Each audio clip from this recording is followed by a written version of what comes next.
Hello friends, welcome back to my YouTube video, my YouTube channel Total knowledge.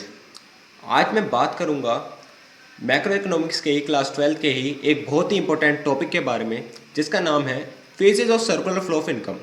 अगर आपको नहीं पता कि सर्कुलर फ्लो ऑफ इनकम क्या होता है, इसके बारे में एक डिटेल वीडियो मैंने बनाई है, लिंक डिस्क्रिप्शन में दे दूंगा। आप प्लीज़ उसे जाके पहले देख लीजिए, तभी आपको ये समझ में आएगा।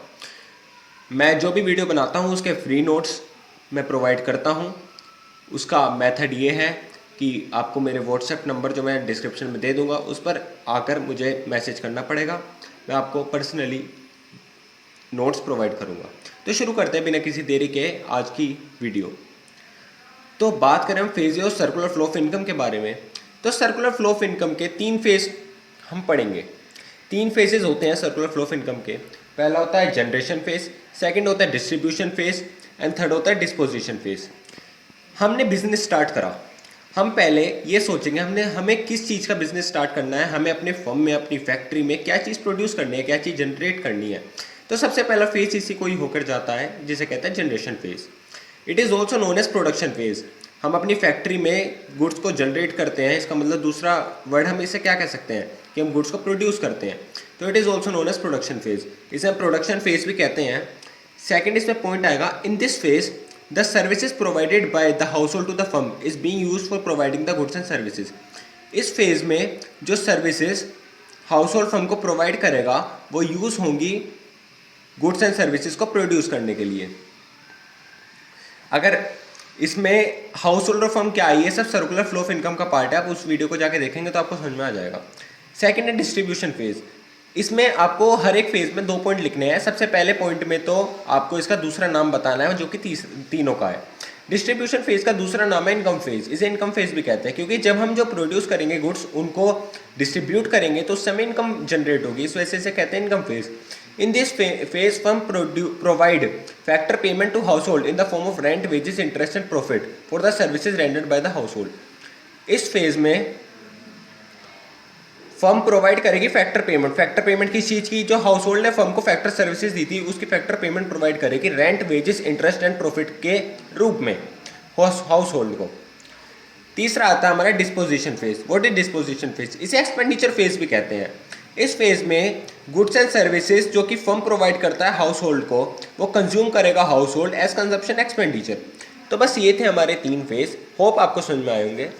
अब आगे हम बात करते हैं एक बहुत ही easy and most important topic के बारे में, जिसका नाम है स्टॉक एंड फ्लो। मैं वीडियो फ़ोन से बना रहा हूँ, अभी मेरे पास कैमरा ऐसे अच्छी क्वालिटी का नहीं है, मैं फ़ोन से बना रहा हूँ, इस वजह से थोड़ी मैं कोशिश कर रहा हूँ कि मैं अच्छे से बना पाऊँ। तो सेकंड आते हैं स्टॉक एंड फ्लो के बारे में। तो स्टॉक हमारा क्या होता है? ऐसा वेरिएबल, ऐसी कोई भी चीज़, ऐसी कोई भी वैल्यू जिसे हम 1 सेकेंड के 1 मिनट के अंदर, मतलब ज़्यादा टाइम पीरियड ना जाए, तुरंत ही उसकी वैल्यू हम निकाल लें, उसे कहते हैं stock. Stock is that variable which is measured at a particular point of time. हमें इस टाइम पे कुछ वैल्यू चाहिए, हमें इस टाइम पे कुछ इन्फॉर्मेशन चाहिए और वो इन्फॉर्मेशन हमें अभी के अभी मिल जाए, उसे कहते हैं स्टॉक। जैसे नेशनल वेल्थ, नेशनल कैपिटल। अभी हम देश की नेशनल वेल्थ पता लगा सकते हैं कि 2020 में हमारे देश की नेशनल वेल्थ कितनी है, ऐसी नेशनल कैपिटल का है। तो सेकंड आता है फ्लो के बारे में। What is flow?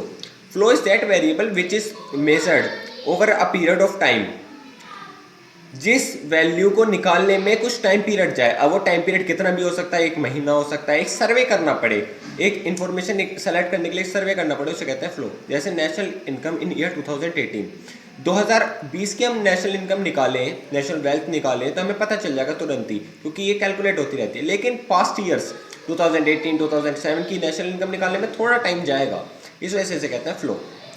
अब बात करते हैं हमारे difference between stock and flow के बारे में। जो मैं पढ़ा रहा हूँ उनके स्क्रीनशॉट लेके रखिए, एक्स्ट्रा नोट्स मैं आपको प्रोवाइड करवा दूंगा। तो डिफरेंस आता है स्टॉक एंड फ्लो में। इसमें बेसिस लिखने बहुत ज़रूरी है। इसका 3 नंबर का क्वेश्चन आता है, ज़्यादा का नहीं आता है। इसमें अभी 4 पॉइंट लिख सकते हैं आराम से। सबसे पहला पॉइंट तो इनकी डेफिनेशन ही हो गई, जो कि आपको ऊपर पढ़ाई है मैंने। Stock is that variable which is measured at a particular point of time and flow is that variable which is measured over a period of time. Second आता है इसकी टाइम डायमेंशन के बारे में। मैंने आपको बताया कि स्टॉक में कुछ टाइम नहीं लगता, फ्लो में टाइम लगता है थोड़ा निकालने में। Stock does not have a time dimension, flow have a time dimension. तीसरा इसका कॉन्सेप्ट है, आपको याद करना पड़ेगा। Stock is a static concept and flow is a डायमेटिक concept. ये स्टैटिक कॉन्सेप्ट है, 1 सेकंड में पता चल जाता है। डायमेटिक कॉन्सेप्ट है, इसमें कई प्रोसेस करने पड़ते हैं। इसका एग्जाम्पल की बात करें तो इसका एग्जाम्पल है नेशनल वेल्थ स्टॉक का, एंड फ्लो का एग्जाम्पल है national income. National income current year की नहीं, पास्ट ईयर्स की, जिसमें निकालने में थोड़ा टाइम लगे। सो होप आपको ये वीडियो पसंद आई होगी। इस वीडियो में इतना ही है। आप किसी नए टॉपिक के बारे में वीडियो चाहते हैं जो कि मैंने नहीं बनाई है, प्लीज़ कमेंट करके मुझे बताएं।